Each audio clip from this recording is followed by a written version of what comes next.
Isang magandang umaga sa inyong lahat. At dahil ang weather ay pabago-bago, it's either spring, summer, nagwi-winter pa sa spring weather. So yung mga lalamunan natin ay medyo sumasakit-sakit.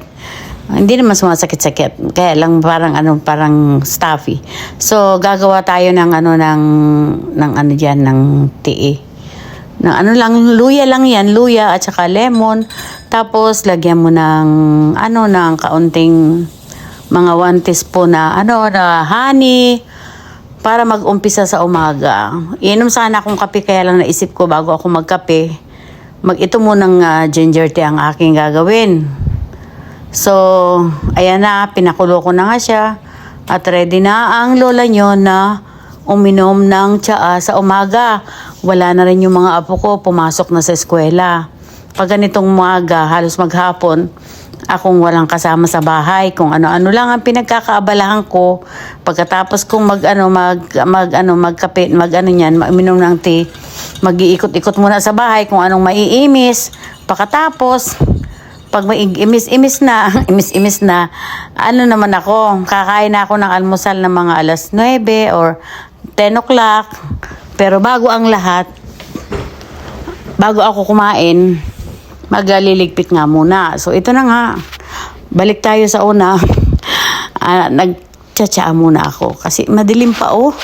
Madilim pa, maaga lang akong tumatayo kasi pagka tumayo ako ng 6 o'clock, 6:30, inaalalayan ko yung aming bunso na si Mila na makakain siya ng umaga. Mag-worried ako doon pag hindi nakakain kasi yung dalawang kuya niya, hindi ang kumakain ng almusal.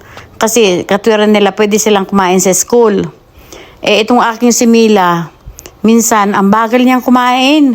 Naabot ng 30 minutes sa almusal. Hindi pwede yun sa school. Kailangan pag nasa school ka, may oras ang kain. Pagdating mo doon, kakain ka na ng almusal. Tapos magta-time in na sila sa school. Yan. So, inilabas ko muna mayroon akong mga manok na buto-buto sa freezer. Ilabas ko at aking ilalaga. Naisipan ko, bigla akong naisip, gumawa ako ng sopas, the boy soap and angel. Charot. Sopas, pakukuliin mo lang yan ng matagal. Bago ako mag-umpisa ng aking mga gawain sa bahay, as usual, maglinis, mag-vacuum, mag-mop, ayusin ang mga damit na mga nakakalat sa mga kwarto ng mga kaapuhan. Ganyan naman ginagawa ko. Kasi para din ako yung para to make myself busy o English yarn.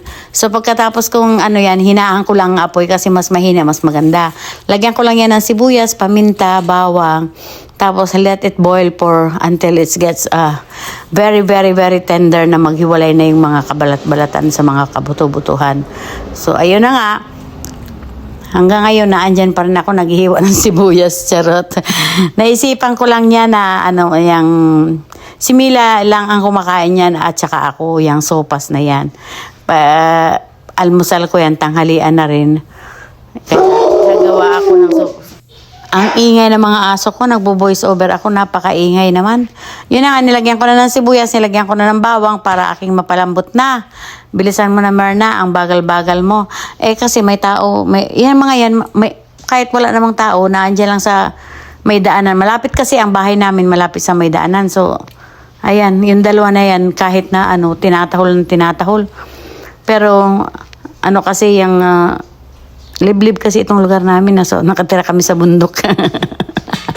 Hindi naman bundok. Kala nyo lang yun. Nakikita nyo naman yung mga pinupost kong video. Hindi naman kami nakatira sa bundok. Malapit kami sa park. And malapit kami sa mga restaurant. Pero hindi kami palaging kumakain sa restaurant. So, ayan na nga. Nakita nyo, lumambot na. Yung aking sopas, nilagyan ko na ng gatas yan. At ilagay ko na yung pasta. Tapos yung gulay na ilalagay ko dyan ay yung inkan. Kasi marami kaming inkan na galing sa church na pinamimigay nila. Marami kaming inkan na mga gulay, na mixed gulay. So ayan ang hinalo ko sa sopas. Para hindi na ako maglagay ng ibang gulay. Sayang din kasi. So ayan, tingnan nyo ang sarap. Na-miss ko tuloy kasi na yan Yung matagal na yung sopas na yan Yung video na to matagal na. Ngayon na-miss ko habang nagbo-voice over ako, nakita ko ito sa gallery ko. Itong mga video na to na hindi ko pa na-upload, matagal na. So sabi ko, i-upload ko muna ito at mag-voice over na lang ako. So ayan na. Pagkatapos kong maglinis yan, sakto pagkatapos kong maglinis, nakaluto na rin ako. So, ang gagawin ko niyan, mag-11 na o'clock na yan eh. So, kakain na ako ng almusal, tanghalian ko na yan. Yan ang aking kakainin. So, siyempre wala ng kanin, basta may kape kasi yung kape ko yan sa umaga at tanghalian ko talaga nagkakape ako. So, ayan lang guys. Maraming salamat. Thank you for watching guys. And thank you for liking. Kahit hindi kayo nag-aano sa aking mga video, nagko-comment. Thank you pa rin sa silip sa aking mga video. Bye guys. Hope you had a good time and hope you had a blessed day and happy weekend everyone. Bye guys. Thank you for watching. Bye bye.